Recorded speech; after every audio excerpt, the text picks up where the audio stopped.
I would start out thinking about what's your idea? What is it that you want to do? What's your concept? Okay.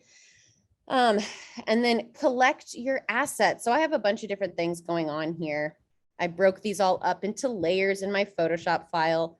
So I took a picture of just a blank wall. I took a picture of myself and I cut myself out from my background using a layer mask in Photoshop. Okay. And we'll look at how to do that again in just a second. I painted a background for myself. So I put that on an additional layer. I painted myself in, so use some different brushes and colors to paint a layer on top of myself. I have some candles here, just a photo that I took in my kitchen, and I separated those candles out from their background. I also have some pictures of some flowers that I had lying around my kitchen and separated those out from their background as well. So let's bring in a few additional assets just so you can kind of see how this goes. And then also, of course, just to double check, canvas size. Right now it's in inches, but if you want to see what it is in pixels, hit your drop down menu, pixels, and it's 600 by 600 pixels. That is the size that we want, okay? All right, so let's bring in some additional assets. The way that I like to bring visuals in is to just drag them into my Photoshop file. So let's come over here to PCC, Spring, Projects, GIF. Be sure to create an MM237 folder with your projects and then make a new folder for your GIF. Okay, in my GIF folder, I have an AE folder, I have an assets folder, I have a Photoshop folder, and then I have a renders folder. Okay, and that's where I'll be putting my final GIFs. And also the JPEG sequence that I'll be exporting from After Effects as well. So let's bring in some of these bits that I want to add to this. So I wanted to bring in this blue butterfly. This is probably, okay, cool. I'm going to hit enter, come back over here. I don't want the fox this time. I'm going to bring in the leaf. Hit enter. And then I'm going to bring in this yellow butterfly as well and hit enter. And then I'll separate this butterfly from its background and then I'll scale it up. So let's look at the fabulous quick selection tool. This is probably my favorite tool in Photoshop because it makes your life so easy. I'll go ahead and move my candle and my flowers layers down so we can just kind of look at these top ones. So let's go ahead and start with this yellow butterfly and let's separate just this yellow butterfly out from its background. I'm going to grab this quick selection tool, or object selection tool is what it's called. And I'm just going to draw a box around my butterfly. It does such a good job with just kind of automatically selecting it. So yay, good job. If you want to refine that, you can go up there to select and mask. That looks good enough for me. You can play with these. You can shift the edge, feather, all that good stuff. Output. Instead of outputting to selection, I'm going to output this to a layer mask. I'm going to say, okay. And then I have my butterfly separated out from its background. Yay, how nice is that? I don't have to deal with that background anymore. And I'm going to scale this up. And of course, in the updated version of Photoshop, you don't hold down Shift to scale proportionately. But I just want my butterfly to be a little bit bigger in case I want to make it bigger. Because it's a smart object, it's linked to its original source file, so it should still stay sharp. Yep, and it's looking clean. All right, let's go and look at this leaf. Let's do the same thing. I don't know that I want both of them. I'm just gonna try and get this guy. That looks good enough to me. I'm not even gonna bother refining that. So while I'm on this layer, I'm just gonna click layer mask. Boom, done. Let's go ahead and look at this blue butterfly. Let's separate that one from its background. So I'm just gonna select my butterfly. I'll have to clean that up because it selected a bunch of the leaf behind it and I don't want that. So select and mask.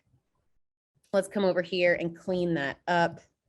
So while I'm in here, you have a bunch of different tools in here. Let's go ahead and do this.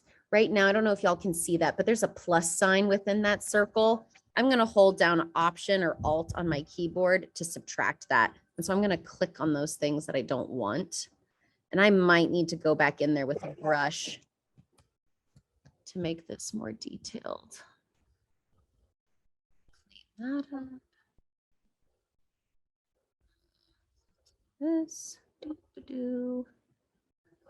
All right, I might need to bring some of this back. So I'm going to grab the brush tool over here, and that's the plus, but it's just way too big. So I'm going to scale this way down. Let's make this tiny. Let me zoom in, doing Command plus on my keyboard to zoom in. I'm going to make this even tinier. Actually, maybe I'll make it a bit larger for right now, just to make sure I have all my bug head detail. Then I'll make this small to just bring its little antenna back. Kind of getting some of the stuff behind it, but I'm okay with that. All right. And then I'm going to come down here. Instead of outputting to selection, I'm going to output to layer mask and hit OK. All right, fabulous. And then I think what I want to do on this is I want to have a left wing and a right wing so that I can be animating those things separately in After Effects. Wow, these dogs are so annoying. All right, let me go ahead and let's look at our yellow butterfly first.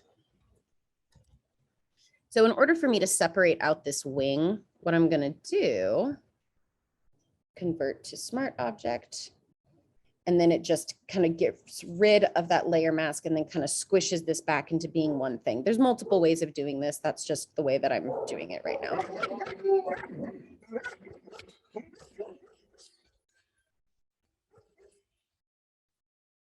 So next what I'm going to do is separate this wing from this body. So I'm going to duplicate this.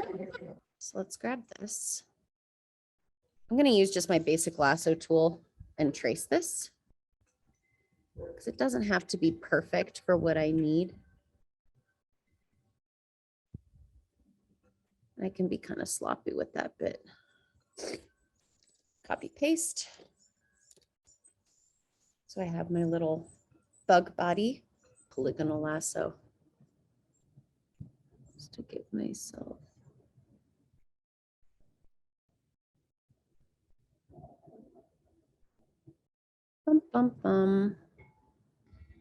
here,